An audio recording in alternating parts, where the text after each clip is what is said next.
Hey y'all, it's Ashley at Bookish Realm, and I am back with another video. So as you can see by the title, I am here to do 30 plus recommendations of books by BIPOC authors.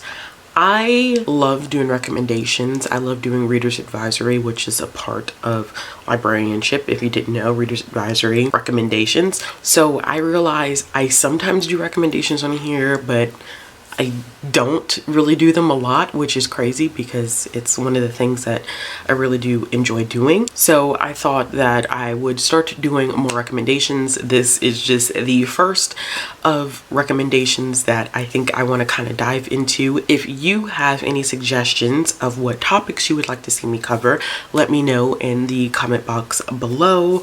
As always, if you like this content, make sure you click that like button, hit the subscribe button if you want to see more content.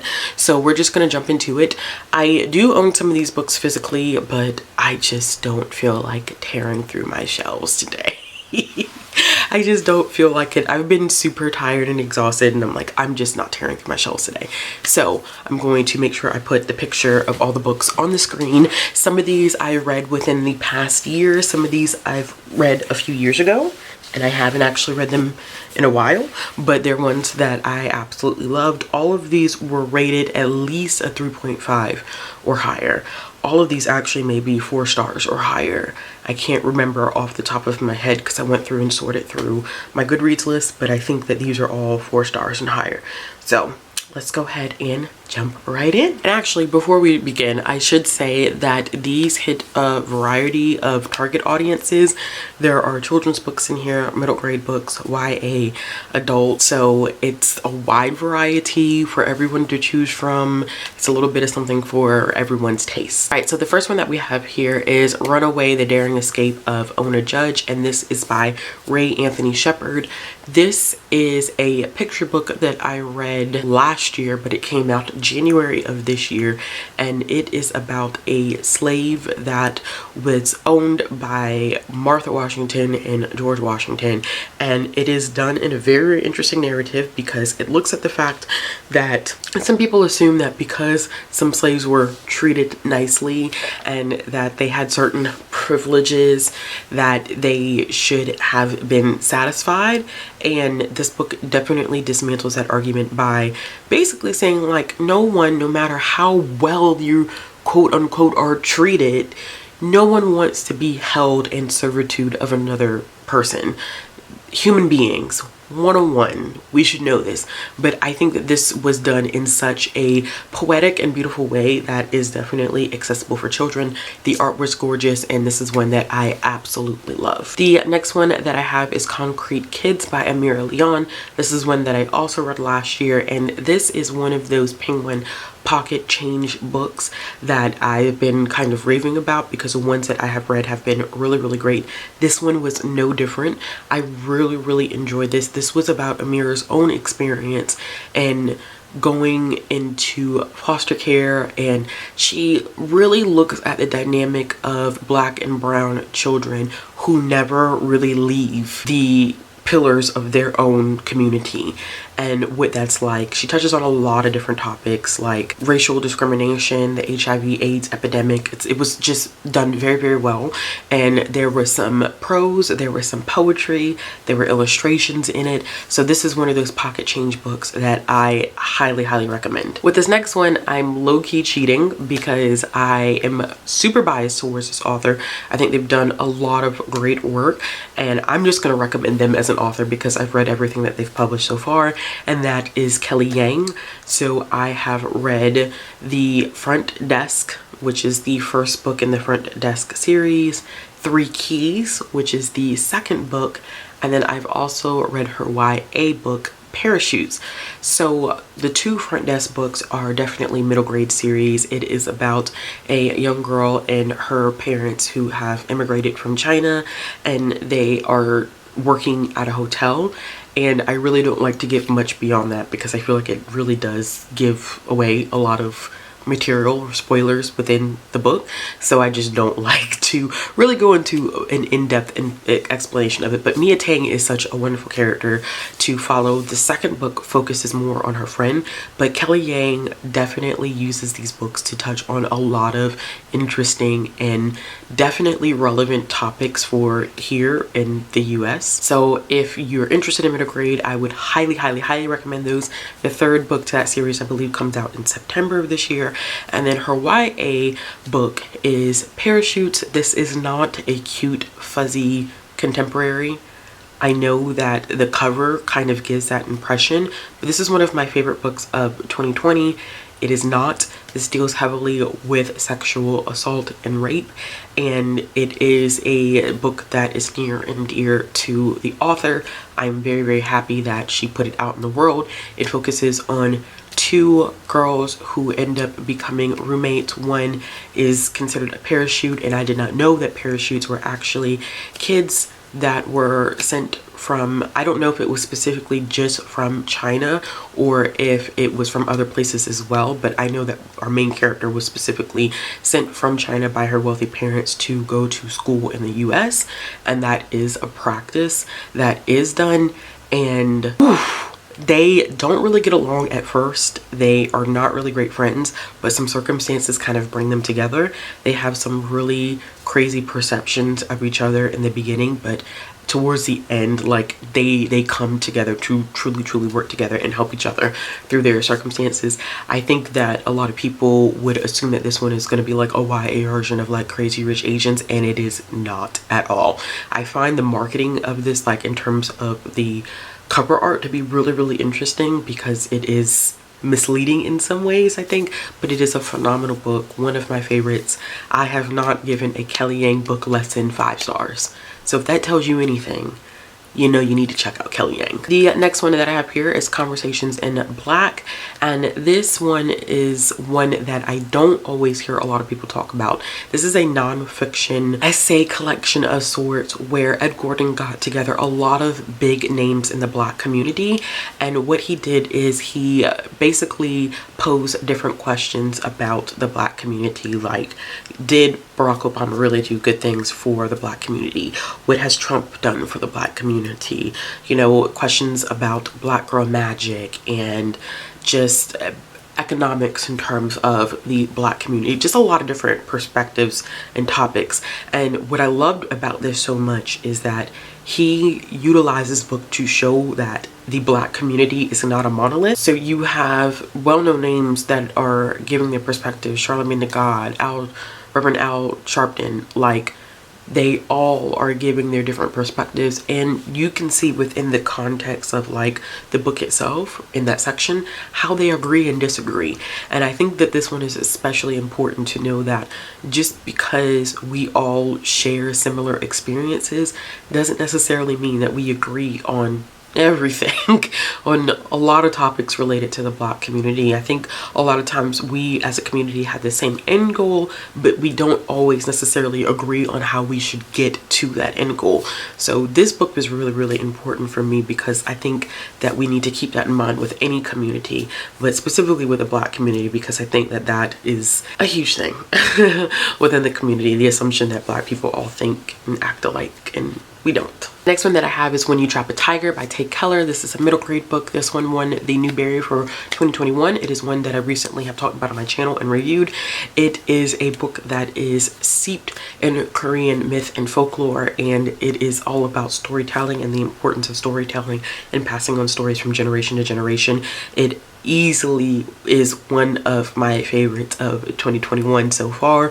I love the lyrical writing that Tay Keller put in there. There's a lot of interesting aspects about family or familial relationships and how they impact us, and it was gut-wrenching.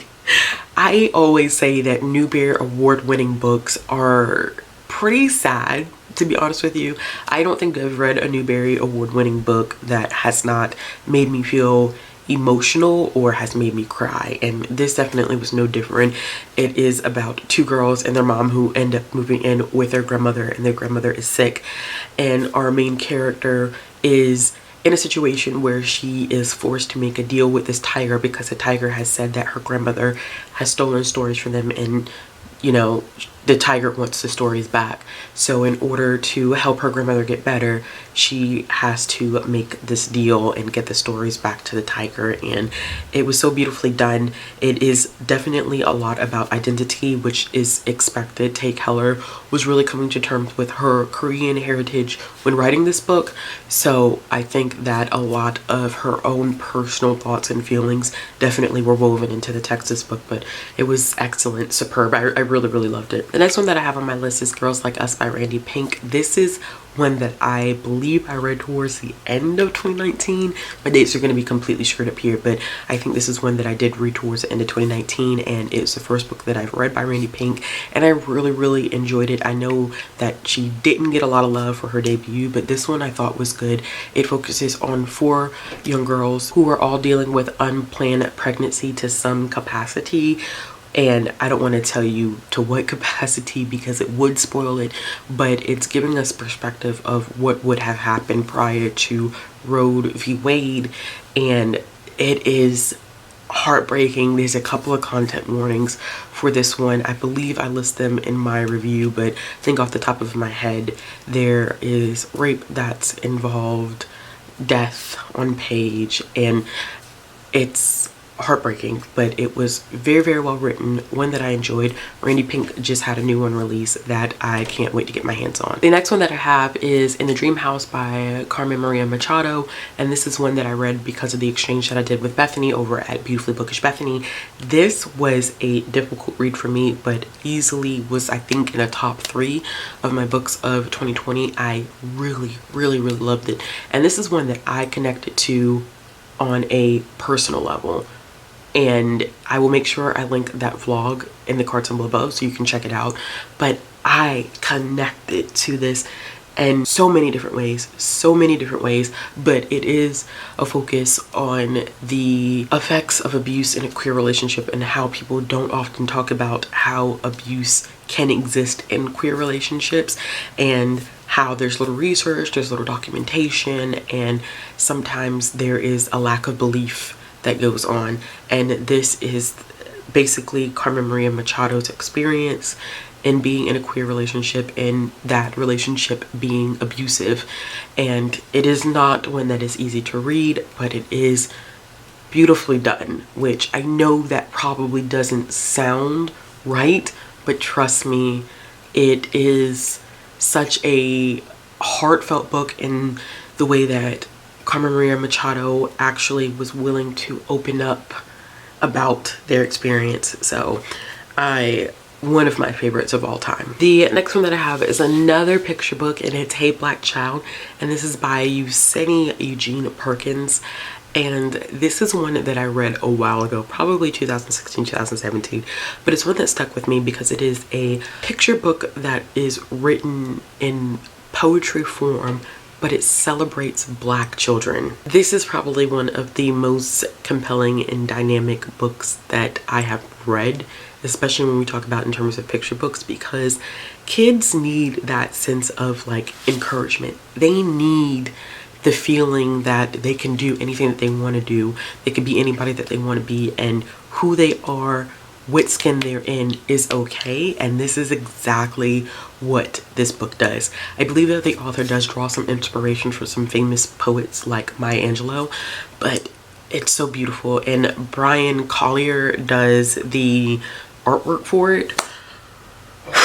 It's such a pretty picture book. If you've never read Hey Black Child, you definitely need to pick it up for yourself, or if you know any young people in your life who could use it, definitely read this one. I could not make this list without including The Complete Persepolis by Marjane Satrapi. I believe that quite a few people have now at this point have read Persepolis, but I will always recommend Persepolis because it is one of the best nonfiction graphic memoirs that I have ever read. I first came into contact with Persepolis, I believe, starting, I think, my senior year. I think that the animation had already been done, like the movie, the animated movie had already come out.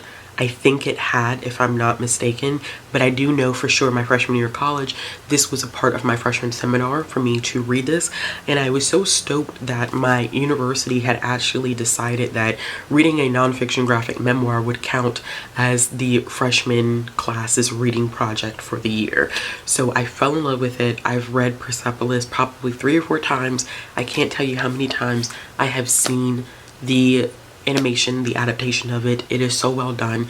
I definitely recommend reading the complete Persepolis because it's sold in 2 formats. You have the complete Persepolis and then you have the 2-volume edition, but I've always read the complete Persepolis, and it is about Marjane Satrapi's experience growing up in Iran during the Iranian Revolution, and then she ends up traveling to Europe and basically discovering herself. But there's a lot of history in this nonfiction graphic memoir, especially when we're talking about the Iranian Revolution. I will always recommend this. It is filled with history, moments that I think a lot of people can relate to, and it was just interesting just seeing her journey and her experiencing life in general. So if you haven't read this, which I know a lot of you probably have, but if you haven't read it, definitely pick it up. The next one that I have on my list here is a black classic, a black children's classic, and it's The Watsons Go to Birmingham by Christopher Paul Curtis, who is just a dynamic children's book author.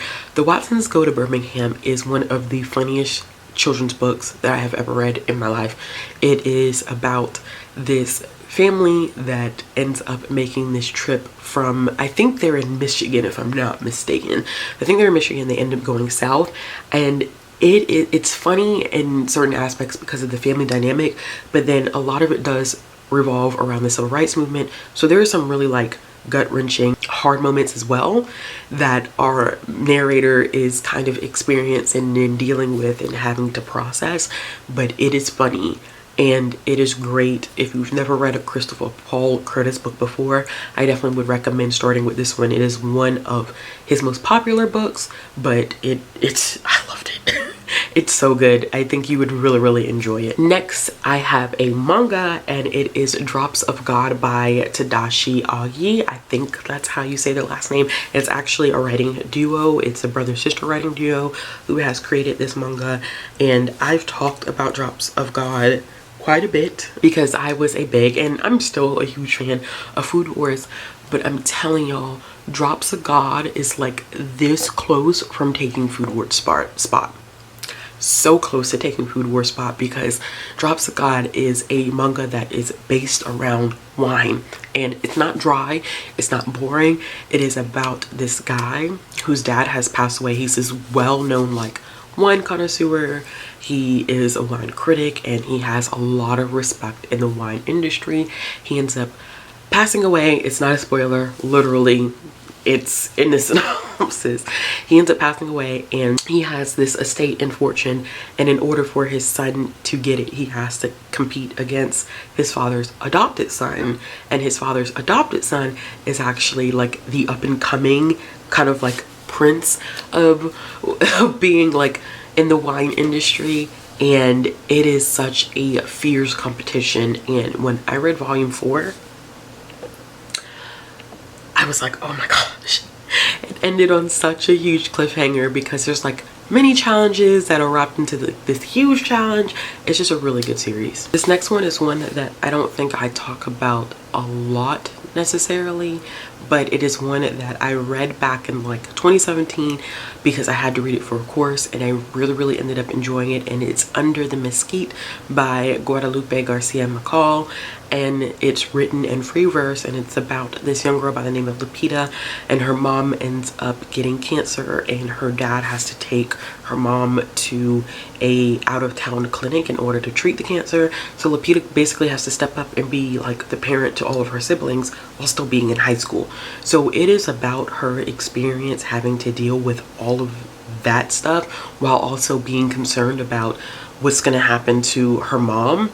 And it was so beautifully done. I was not expecting to enjoy it as much as I did. I think because I just hadn't heard anybody talk about it at all, like not even within the library. I just knew we had a copy of it, but I didn't know like I didn't know anything about it, and it was one of the choices that I had from my class, and I was like, okay, well, why not go for it, because I know we have a copy in the system.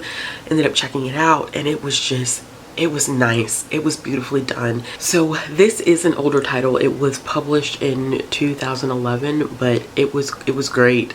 It was really, really good. I think this is one that actually kind of flew under the radar, but if you've never heard of it, I definitely would recommend giving it a try. The next one that I have here is JD and the Great Barber Battle. This is by Jay Dillard. This is one that I recently read. This one just came out in February of this year, and it was funny. Okay, this one was funny. It is about a young boy by the name of JD who is going to the 3rd grade, I believe, and his mom goes to give him a haircut, messes up his lineup completely. So of course he gets teased a little bit at school, and he decides to take matters into his own hands and fix his hair, and he goes through all of these various catastrophes trying to fix his hair, and then he finally gets it right, and he figures out that he's actually good with a pair of clippers, and he ends up doing some really interesting things that end up leading to a barber battle. Now, there are some aspects of this that I think if you're reading this as an adult, it could come off as a bit unrealistic, but it is not for adults. It is targeted at children, so children will love this. It was funny. There is a sequel coming out, I believe, in August of this year, where it's actually focusing on his sister. So yes, if you have not checked this one out and you're looking for a funny children's book that celebrates black hair, I would definitely recommend this one. Next on this list, I have Loretta Little Looks Back by Andrea Pickney. This is one that is from the Pickney family. If you don't know, they're really big names in the children book publishing industry. They are very well known, and this is about a family and their struggle to get the right to vote, but it's told from 3 generations and 3 perspectives, and it starts all the way back to when the family was doing like sharecropping, all the way up into the point where they start to advocate and fight for the right to vote.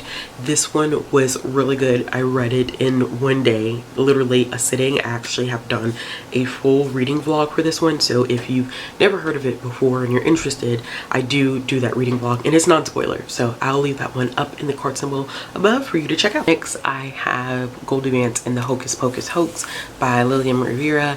This is such a great one because it is based on the Goldie Vance comics. If you've never read those, you really should check them out. They're really, really interesting. This is another adventure in Goldie Vance. It can be read as a standalone, where she is trying to figure out who's trying to ruin this magician convention that's happening, while also trying to go on a date with her girlfriend, and she can't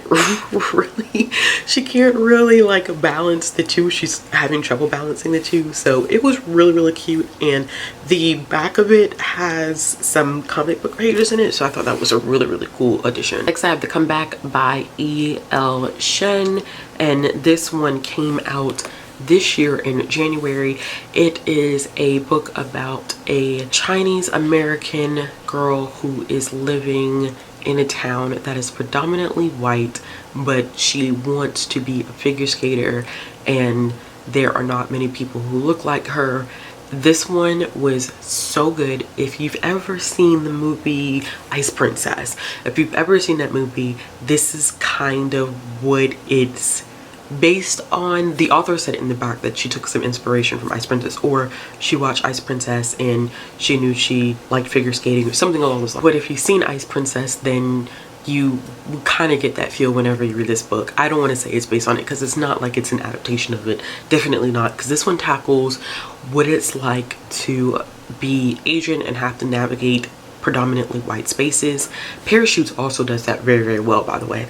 But this is what this book is about, and it is really too about the fact that our main character is in a hobby or profession, honestly, when it's all said and done, that is not really heavily laced with BIPOC individuals.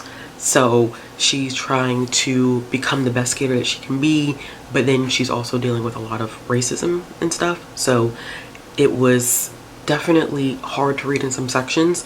It really broke my heart when she had to have a conversation about race with her parents, because I'm like feeling like that's gonna be a conversation that's gonna happen sooner than later for me as well. Conversation's gonna happen regardless, but you know, you want to stall it for as long as possible. But the way that the world is working right now, I don't think that's going to be a possibility. But that part really, really broke my heart to see her parents have to do that. But it was about losing friendships, gaining friendships. It's just well written and it was fun. And I love that this was just a new topic that I hadn't seen done before. The next one that I read is His Treasure by Kirote. This is one that I randomly found. I had heard about the series for a while. It's called the Men of Valor series, and these are historical black romances, black love romances. And when the historical romance readathon was happening, I kind of challenged myself to read historical romances that featured black love, and without putting such a heavy emphasis on Beverly Jenkins, I wanted to find other people outside of Bev Jenkins, and I was able to find this. And I realized that sometimes when you think about historical romances, especially when you're looking for black love, you have to look outside the US. So I started looking at this writers group, which is made up of writers from West Africa. I believe that they actually have a set organization, and I can't remember the name of the organization, but I believe it has West African writers, something along those lines. But I found like a whole bunch of writers a whole bunch of writers, and this author, it was a part of that. And I started reading the first book, and this, oh, it's so good. It's really, really good. It is about a young woman who ends up in a marriage that she didn't want to be in because she wanted to be married to the prince, and basically it was not going to happen. So she ended up marrying this other guy, and she didn't want to be married to him, but they had been married a year and she had not had children yet, and people in the village were starting to look at her sideways. So then she was like, okay, well, something about this needs to change. Like, I gotta figure something out. And what I loved about it is that our hero was so patient with her. He loved her a lot. He was completely in love with her. He did not want to force her to do anything that she didn't want to do in their relationship, even though he had been in love with her for a very, very long time. So watching their journey and watching them fall in love with each other, it was so romantic. It was so romantic. It was spicy. It was everything that I needed, and I'm so happy that I read it. So if you're looking for black love historical romance, I would recommend that series, the Men of Valor series. The next one that I have on this list is Chronicle of a Death Foretold. So this story is really interesting because it's a narrator attempting to figure out what happened in a town 27 years prior to the actual like current time of the book. And it's because a murder took place, and supposedly it was because a young woman was married off and her husband returned her home because he found out that she wasn't a virgin. So at that point, her brothers had vowed that they were going to go out and murder the guy who took her virginity. And what the narrator is saying is basically like, if everybody knew that they were going to commit this murder, what did or why did no one do anything to stop it? And it's a death that has been foretold. Like, you knew they were going to do it, so why didn't you do anything to stop it? And I think this is really interesting because at this point, it's, if people knew, who do we hold accountable? And it's a great look at like groupthink, and I really enjoyed it. It's been a minute since I read it. I feel like I read this in like 2016. I really did like it. So if you've never read it, I definitely recommend checking it out. The next one that I have here is Kira Kira by Cynthia Karahora. And this is another New Bear Award-winning book that is about a Japanese family that moves to Georgia and the issues that they face dealing with racism while living in Georgia, and how the two girls who are in the family end up dealing with that, especially since one of the sisters is actually sick. Gosh, this book was sad. I just feel like my professor that year was just trying to ruin me, like completely just ruin my soul. But it was really, really good because it was dealing with two different things at the same time. We're looking at like familial relationships, and then we're looking at how society was treating this family and how they tried to get their footing, especially moving to the South, because this had to be like maybe the 30s that they ended up moving to the South in Georgia and trying to figure out how to function living in this town, and you know, in a predominantly white area in the deep South in Georgia. Everybody knows Georgia is just, oh gosh, Georgia is still like that in certain places. So I think that I just appreciated this chunk of history, and basically an experience that I did not really consider at the time. Of course, now being older, knowing more, maturing more, I think this is such a great book, such an impactful book. I have a copy on my shelf, but I didn't feel like pulling it off. The next one I have on this list is American Born Chinese by Jean Luen Yang, and this is one that I read a while ago and one that I need to reread. It is a great, I would say, YA graphic novel that is actually split into 3 different stories.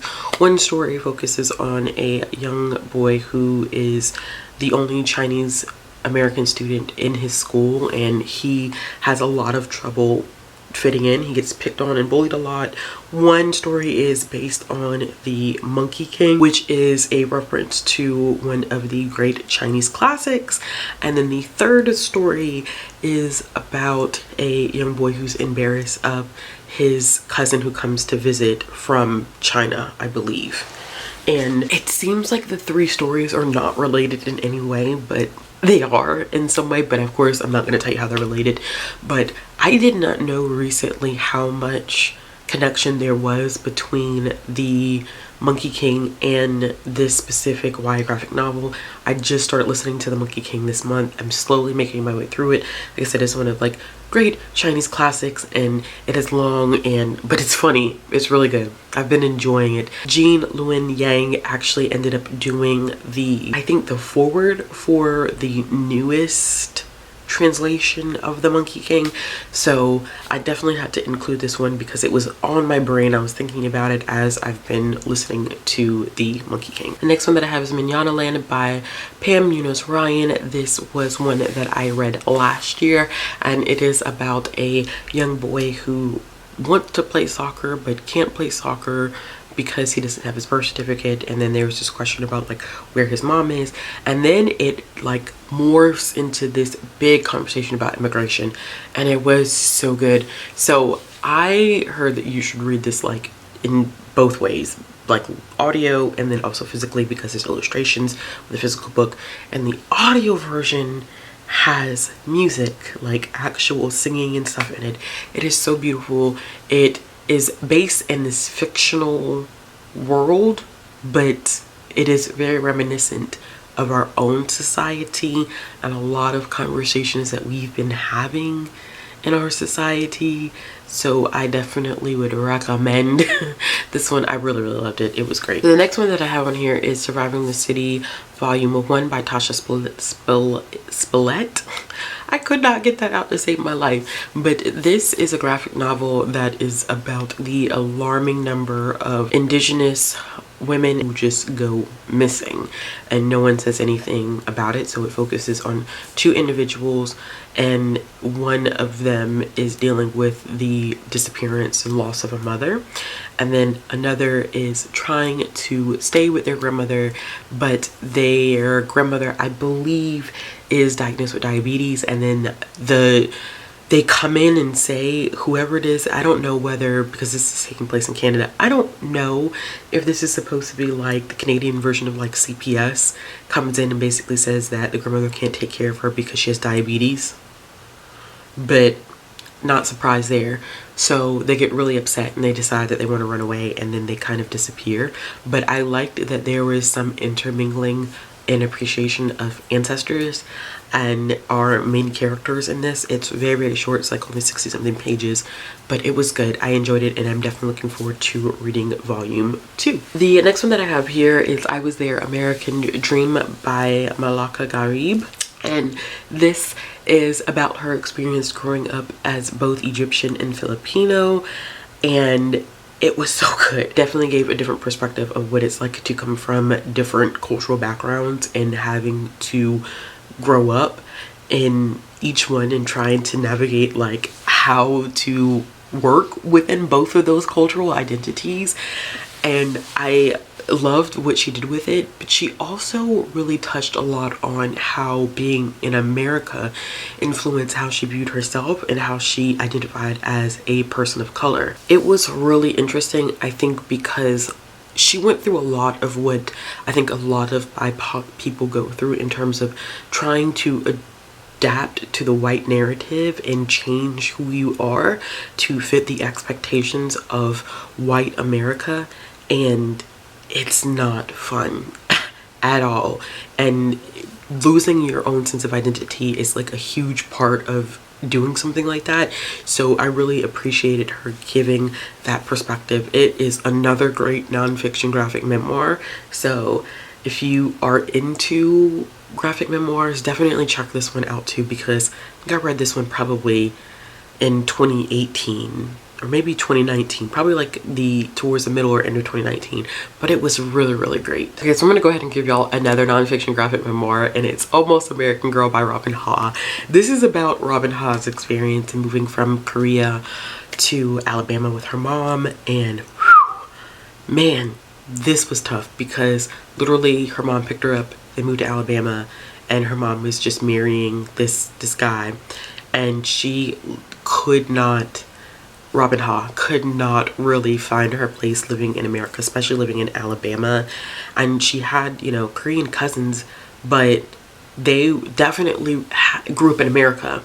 So her experience of being Korean and their experience of being Korean were significantly different in terms of like cultural barriers, which I found very intriguing. So she struggled a lot to adjust and fit in, and it's not always an easy graphic memoir to read at times, but oh gosh, it is so good. I cannot wait to read this again. I low-key just want to go ahead and put it on hold after I get finished filming this video, but it was really great. And once again, if you're a fan of nonfiction graphic memoirs, this is the one for you. Next I have Under the Udala Trees by Chinelo Akparanta, and this is one that I think I read probably in like 2017, and it's really good. It's really good, but it's really heartbreaking. It is a coming of age type of story, but it's about a woman who is queer and falls in love with another woman when they're little girls, and she has to hide who she is because it's not acceptable for her to be queer. It's not acceptable for her to be with another woman, and this all takes place in Nigeria, and it's just poetic. It's a poetic book. If you've never read Under the Udala Trees, I definitely would recommend checking this one out. The next one that I have is the Aya series by Marguerite Abouye. I believe that's how you say her last name. This series was actually translated from French into English, and it follows a young girl by the name of Aya as she just goes about her life in the Ivory Coast. And this was a great way, and is a great way, to give a different perspective of the Ivory Coast. I think we have very Western views and perspectives of a lot of countries and a lot of communities, and this definitely negates a lot of assumptions that are made.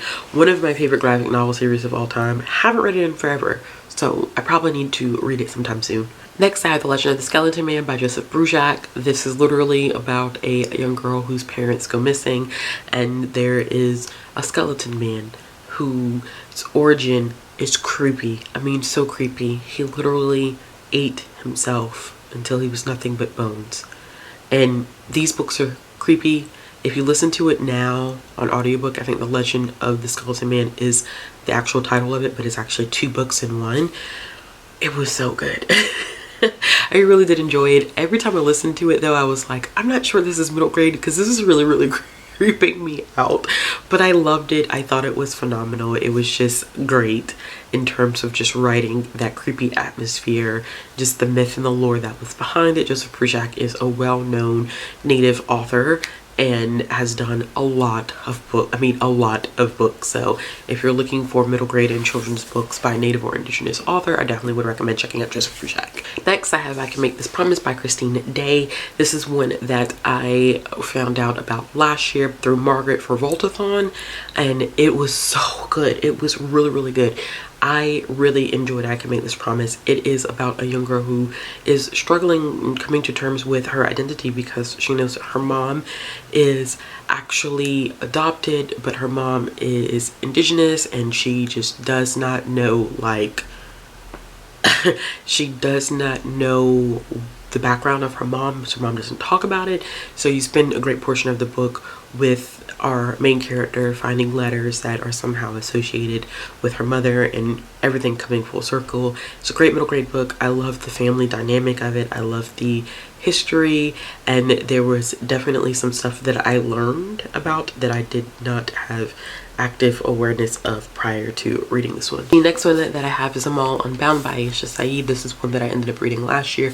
It is about a young Pakistani girl who has a lot of dreams, goals, and ambitions, and she wants to do them, but she is responsible for staying home and taking care of her siblings. She has a really bad run-in, I believe, with a corrupt member. I can't remember what role he played in their community, but a lot of people were intimidated and scared of him. She has a bad run-in with him, and then what ends up happening is that as a means to pay her family's debt, she gets sold to that family and has to work within their household. This was really good. I think that the ending of it probably was a little unrealistic, but once again, I'm not the target audience, so that's why I felt that way. But I think it was done very well. Great writing. The cover is gorgeous, and the story behind the cover is absolutely beautiful as well.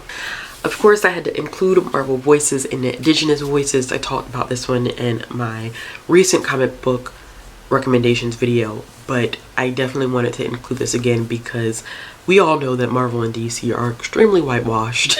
And I love when they actually give the opportunity for marginalized voices to share their stories. So this one, of course, was done by Darcy Little Badger, Rebecca Rowan Horse, as well as Stephen Graham Jones. They each did a story within this kind of first and only issue. I think this was a one-shot, but it was great. I can't tell you much about it because it's not long at all. It's like 30 pages, but if you're interested in looking at a more diverse read from Marvel, I definitely would recommend this one. Okay, so the next one that I have here, I just recently found out that I have not only been saying the author's name wrong, but I've also been saying the title of the book wrong. So this one is Amina's Voice, and this is by Hannah Han, and this is one of my favorite middle grade books. It is about a young girl who goes through some serious friendship dynamic changes. Her best friend Sujin ends up doing some stuff to fit in, and Amina does not realize that she does not need to do, or she feels like she needs to do the same thing. She doesn't need to, but she feels like she needs to do the same thing in order to fit in and be cool. So she's grappling with that, and then her mosque ends up getting completely vandalized, and she uses her voice to fix certain things. And I absolutely love this. It was so well written. I loved Amina. She's a great character, just fascinating to be around, and in terms of like reading her as a character, because I felt like I was around her. Not that I've been around this character in real life, but she was just really fascinating to read about, and I just loved just the different topics that the author was able to touch on. The second book, which I believe is Amina's Song, has already come out. I need to read it and definitely check it out. The next one that I have here is one that I do not talk about a lot. I don't think I really have talked about it on my channel. Maybe talked about it in a wrap-up a couple of years back, but I have not talked about it since then, and that's The Astonishing Color of After by Emily X.R. Pan. This book was great. This book was so heartbreaking, but so good. So it is about a young girl by the name of Lee who ends up losing her mother to suicide, and she thinks that her mother has turned into this red bird, and she can't really explain it. She ends up traveling to Taiwan to meet her maternal grandparents, And my goodness, some crazy adventures happen while she's in Taiwan. There's a lot of magical realism that happens in this, but it was so well done. It was so beautiful, y'all. It's been a minute since I read it. I need to reread it. I think I read it right before I moved here, and it was great. It touches a lot on mental health, and it's a book that definitely needs to be talked about a lot more. So the last one that I have on this list is All the Way to Havana, and this one was written by Margarita Engel. So what's interesting about this one is that it's not a direct telling of like Cuba's history, but it shows how the economic struggles and political struggles of Cuba have affected the communities that are there. And I think it definitely focuses on those economic struggles and how it's created an interesting impact, because this book specifically speaks to the creativity that the communities come up with, where you will find like cars that are in Cuba that are from the 60s and they're still running. And I think that that's so fascinating, because you know, you're not going to see that here in the United States. Everybody's got to have like the latest flashy, you know, car, whatever. But I think that it's extremely interesting looking at that contextually in terms of like history and what has happened there politically, and how that has then impacted the communities there economically. But it was such a fascinating picture book, and I didn't expect to get all of that out of the picture book, because it's not what I thought it was going to be, but it was good, and it was one that I definitely enjoyed. I read it a couple years ago. I definitely need to pick that one up again. All right, y'all, so that is it. Those are my 30+ recommendations of books by BIPOC authors. Let me know once again in the comments below if you would like to see me do any other categories of recommendations. If you like this video, give it a thumbs up. If you want to see more content from me, click the subscribe button, hit that bell for notification. Looking for ways to follow my channel or follow me on social media, not follow my channel. If you're looking for ways to follow me on social media, all the links will be down in the description box below. If you're looking for ways to support this channel, all the links will be down in the description box below as well. And I'll be back with another video soon. Bye.